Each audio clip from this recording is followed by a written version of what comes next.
Hello, Namaste. Welcome back to my channel. This is me, Akriti Pradhan Shrestha. I hope सबैजना सन्चै हुनुहुन्छ होला. After a very long time मैले YouTube video लिएर आएको छु. आशा छ सबैजनाले मेरो भिडियोलाई माया गर्नुहुनेछ. आज मेरो डे अफ भएको हुनाले म र मेरो बुढा मिलेर मोमो खाने प्लान गर्यौं. सो हामी चाहिँ मोमो प्रिपरेसनतर्फ लाग्यौं. मैले चाहिँ मोमोको भाँडा सफा गरेँ अनि मेरो हस्बेन्डले चाहिँ मैदा मुछेर रेडी गर्नुभयो. हामीले चाहिँ मोमोमा थोरै सोयाबिन अनि बन्दा पनि मिसाउने प्लान गर्यौं. मैले सोयाबिनलाई पहिला नै मनतातो पानीमा भिजाएर राखेको थिएँ. 10-15 मिनेट जस्तो सोयाबिन मजाले भिजिसकेपछि त्यसलाई चाहिँ मजाले पानी निचोरेर सानो सानो पिस गरेर काट्नुपर्छ. त्यसपछि मैले थोरै तेल राखेर सोयाबिनलाई यतिको रातो हुने गरेर भुटेँ. त्यसपछि मैले सोयाबिनलाई चिसो हुन छोडिदिएँ. त्यसपछि मेरो हस्बेन्डले बन्दालाई एकदमै मसिनो हुने गरेर चप गर्नुभयो अनि साथसाथै प्याजलाई पनि मसिनो हुने गरेर चप गर्नुभयो. यस्तो खालको किमा तपाईहरुले न्युजिल्यान्डको कुनै पनि स्टोरमा मजाले पाउन सक्नुहुन्छ. त्यसैगरी मैले किमालाई पनि थोरै तेलमा मजाले रातो हुने गरेर फ्राई गरेँ.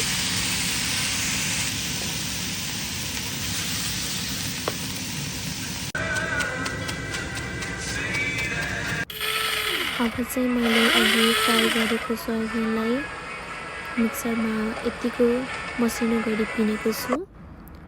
अब चाहिँ पालो अचार बनाउने रहेको छ. अचारको लागि मैले मिडियम साइजको 4वटा टमाटरलाई मसिनो गरी काटेको छु. यो प्याज र बन्दा किमाको लागि र टमाटर र लसुन चाहिँ अचारको लागि मैले प्रिपेयर गरेको. त्यसपछि मैले प्याज बन्दालाई मजाले थोरै तेलमा फ्राई गरेँ.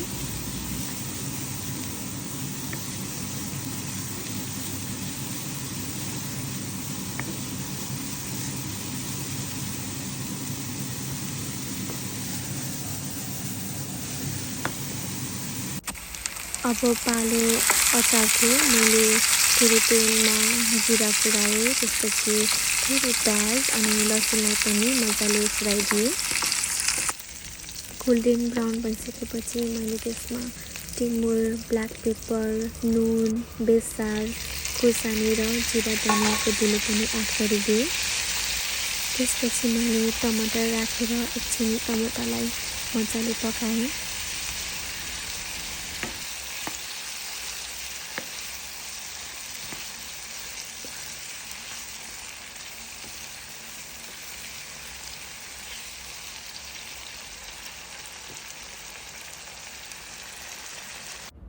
यो चाहिँ किमाको लागि प्रिपरेसन गरेको. टमाटर यतिको पाकिसकेपछि मैले यसमा 2 चम्चा जस्तो तिलको धुलो पनि एड गरेँ. एकछिन मजाले चलाएर पकाइसकेपछि मैले यसलाई चिसो हुन राखेँ. मेरो हस्बेन्ड चाहिँ यता मोमोको फिलिङ्स रेडी गर्दै हुनुहुन्छ. उहाँले मोमोको फिलिङ्समा 2 चम्चा जस्तो नुन, 2-3 चम्चा रातो खुर्सानी, साथसाथै आधी चम्चा जस्तो बेसार एड गर्नुभयो. त्यसपछि उहाँले 2-3 चम्चा जस्तो मोमो मसला पनि एड गर्नुभयो. त्यसैगरी उहाँले 2 चम्चा जस्तो लसुन अदुवाको पेस्ट, 2 ठुलो चम्चा तेल एड गर्नुभयो. साथसाथै 2 चम्चा जस्तो सोया सस पनि एड गर्नुभयो. त्यसपछि यो फिलिङ्सलाई उहाँले मजाले म्यास गर्नुभयो.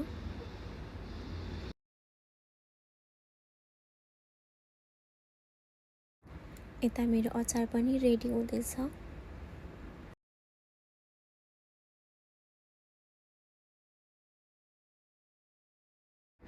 यतिको भइसकेपछि हाम्रो किमा पनि रेडी हुन्छ. This is our first try. हामीले चाहिँ फर्स्ट ट्राईमा एकदमै सानो सानो अनि क्युट मोमो बनायौँ. त्यसपछि ठुलो ठुलो मोमो पनि बनायौँ.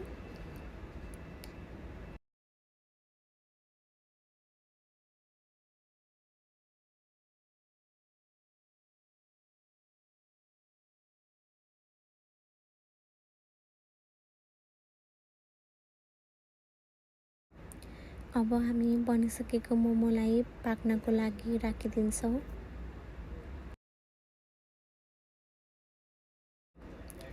This is how my husband rap momos, but मलाई चाहिँ ऱ्याप गर्न आउँदैन अनि म चाहिँ हेरेर सिक्न ट्राई गर्दैछु।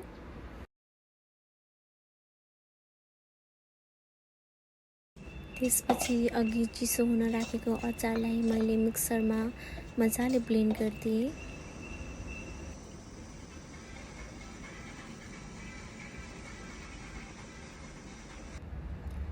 हाम्रो मोमो चाहिँ पाकेर रेडी भयो। मोमो चाहिँ एकदमै मिठो बनेको थियो। हामीले एकदमै इन्जोय गरेर खायौँ। थ्याङ्क यू सो मच मेरो भिडियो अन्तिमसम्म हेरिदिनु भएकोमा। Don't forget like, share, subscribe my channel.